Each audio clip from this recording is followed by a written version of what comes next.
पिछली वीडियो में हमने देखा था वैल्यूएशन ऑफ शेयर्स में यील्ड वैल्यूएशन मेथड के अंदर कि यदि रेट ऑफ डिविडेंड की प्रश्न में सूचना हो तो हम किस तरीके से वैल्यू पर शेयर निकालते हैं। लेकिन प्रश्न में यदि रेट ऑफ डिविडेंड की सूचना नहीं है तो फिर हमें बेस यही लेना है कि डिविडेंड को ही बेस मानते हुए हमको वैल्यू पर शेयर निकालनी हो तो फिर हम एक्सपेक्टेड रेट ऑफ रिटर्न निकालते हैं ऑन शेयर कैपिटल।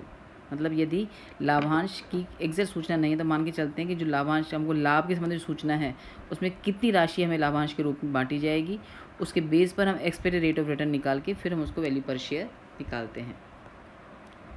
यदि ऐसी स्थिति है तो फिर हमारे वहाँ पर हमें ये ध्यान रखना है, ऐसी स्थिति में वैल्यू पर share expected rate of return जो हम निकालेंगे उसे वैल्यू पर शेयर का फॉर्मूला हो जाएगा हमारा एक्सपेक्टेड रेट ऑफ रिटर्न। जैसे वहाँ पे हमने रेट ऑफ डिविडेंड लिया था वैसे यहाँ पे ले लेंगे हम expected rate of return divide by normal rate of return multiplied by paid up value पर शेयर। यानी वहाँ पे रेट ऑफ डिविडेंड जो कि गिवन थी उसको काम में ले लिया था, यहाँ पे हमको एक्सपेक्टेड रेट ऑफ रिटर्न निकालनी पड़ेगी। एक्सपेक्टेड रेट ऑफ रिटर्न निकालने के लिए हमारा फॉर्मूला हो जाएगा कि कितना लाभ अवेलेबल है इक्विटी शेयर होल्डर के लिए, divided by paid up capital multiplied by 100। अब प्रॉफिट अवेलेबल जो हम निकालेंगे, profit available for equity share holder, इसलिए सबसे पहले ले लेंगे हम नेट प्रॉफिट आफ्टर टैक्स। यानी प्रश्न में हमको सूचना होगी कि अपने टैक्स चुकाने के बाद कितना प्रॉफिट हमने अर्न किया है। इसमें से हम लेस कर देंगे कितना पैसा आपने ट्रांसफ़र किया रिजर्व में, ट्रांसफ़र टू रिजर्व, और इसमें से लेस कर देंगे यदि प्रश्न में प्रेफरेंस शेयर्स भी हैं तो प्रेफरेंस शेयर का लाभांश भी हम इसमें से लेस कर देंगे।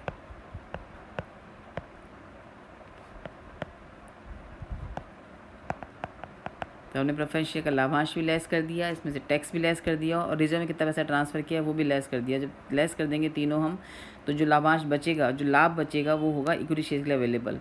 इस लाभ के आधार पर हम निकाल लेंगे एक्सपेक्टेड रेट ऑफ रिटर्न, यानी कितना लाभ अवेलेबल है डिवाइड बाय कितनी हमारी पेड अप कैपिटल है मल्टीप्लाइड बाय 100।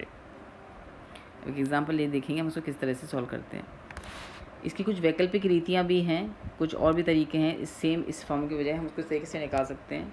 जैसे इस क्वेश्चन में हम प्राइस वैल्यू पर शेयर निकाल सकते हैं अर्निंग पर शेयर को प्राइस अर्निंग रेशियो को मल्टीप्लाई करके। तो यदि प्रश्न में आपको अर्निंग पर शेयर और प्राइस अर्निंग रेशियो की सूचना दे रखी हो जो इस तरह से निकलता है, यानी अर्निंग पर शेयर हमारा निकलता है profit available to equity share holder divided by number of equity share से, और प्राइस अर्निंग रेशियो निकलता है हमारा 100 divide by normal rate of return से। तो इन दोनों की सूचना प्रश्न में हो तो दोनों को यदि मल्टीप्लाई कर देंगे तो भी हमारा वैल्यू पर शेयर निकल जाएगा। अब एक एग्जांपल लेके देखेंगे हम इसको किस तरीके से सॉल्व करते हैं। तो जैसे यहाँ पे इस एग्जांपल में हमें सूचना दे रखी है, यहाँ पे लाभांश की सूचना नहीं है रेट ऑफ डिविडेंड, पर यहाँ पे सूचना दे रखी है कि हमारा जो ट्रांसफर रिजर्व है वो करंट की प्रॉफिट का 20% हम ट्रांसफ़र करते हैं।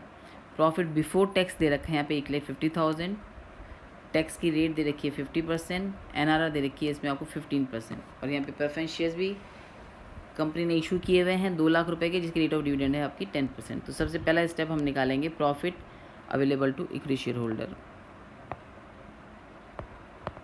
Calculation of profit available to equity share holder.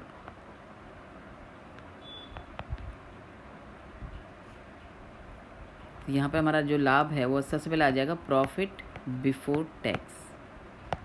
Profit before tax हमें दे रखा है इसके अंदर 8,50,000। तो प्रॉफिट बिफोर टैक्स में सबसे पहले जो हम पेमेंट करेंगे वो करेंगे टैक्स का। तो सबसे पहले लेस हो जाएगा इसमें से प्रोविज़न फॉर टैक्स।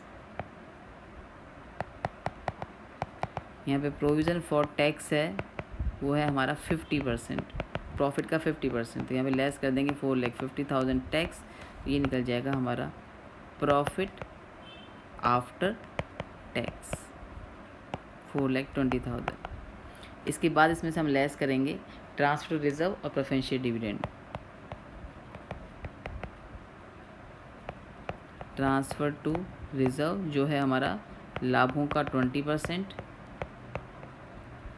और प्रेफरेंस शेयर डिविडेंड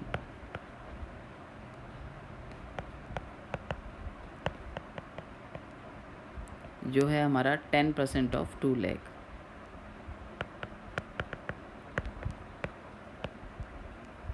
तो ये आ जाएगा हमारा 85,000, ये आ जाएगा हमारा 20,000, टोटल हम लेस कर देंगे इसमें से 1,05,000। ये हमारा आ जाएगा profit available to equity share holder 3,20,000। इसके बेस पर हम निकालेंगे expected rate of return. Expected rate of return जिसका फॉर्मूला होता है हमारा profit available to equity share holder divided by paid up capital. Equity paid up कितना पैसा हमें मिला है, कैपिटल मल्टीप्लाइड बाय 100। तो यहाँ जो प्रॉफिट अवेलेबल है वो है हमारा 3,20,000 का। जो इक्विटी कैपिटल है वो है हमारी यहाँ पर 4 लाख रुपीज़ की। तो यहाँ पे हमारा rate of expected rate of return जो आ जाएगा वो आ जाएगा हमारा 80%। ये हमारा सॉल्व होगी पहली सूचना। दूसरा, यहाँ पे NRR पहले से गिवन है, यहाँ पे NRR था हमारा 15%। क्वेश्चन सूचना है NRR की 15%। तो अब हम निकालेंगे वैल्यू पर शेयर, कैलकुलेशन ऑफ वैल्यू पर इक्विटी शेयर। इसका फॉर्मूला हो जाएगा हमारा वैल्यू पर शेयर का expected rate of return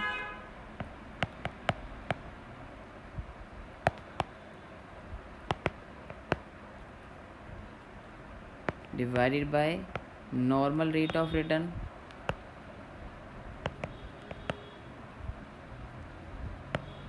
multiplied by paid up value पर शेयर। पेड अप वैल्यू पर शेयर। यहाँ पे हमारी एक्सपेक्टेड रेट ऑफ रिटर्न दे रखी है, इसमें हमको हमारी निकली थी हमारी 80%। NRR है इसमें हमारी 15% और एक शेयर की जो वैल्यू पेड अप है वो क्वेश्चन में हमें दे रखी है 10 रुपये का शेयर है लेकिन 8 पेड अप है, तो उसको मल्टीप्लाई कर देंगे हम 8 से। तो हमारी वैल्यू पर शेयर का आंसर आ जाएगा अप्रॉक्सीमेटली 42.67 पर शेयर। 42.67 पर शेयर। तो ये तरीका है हमारा। यदि क्वेश्चन में डिविडेंड की सूचना नहीं हो तो फिर हम एक्सपेक्टेड रेट ऑफ रिटर्न निकालेंगे और उसके बेस पर हम सॉल्व करेंगे वैल्यू पर शेयर।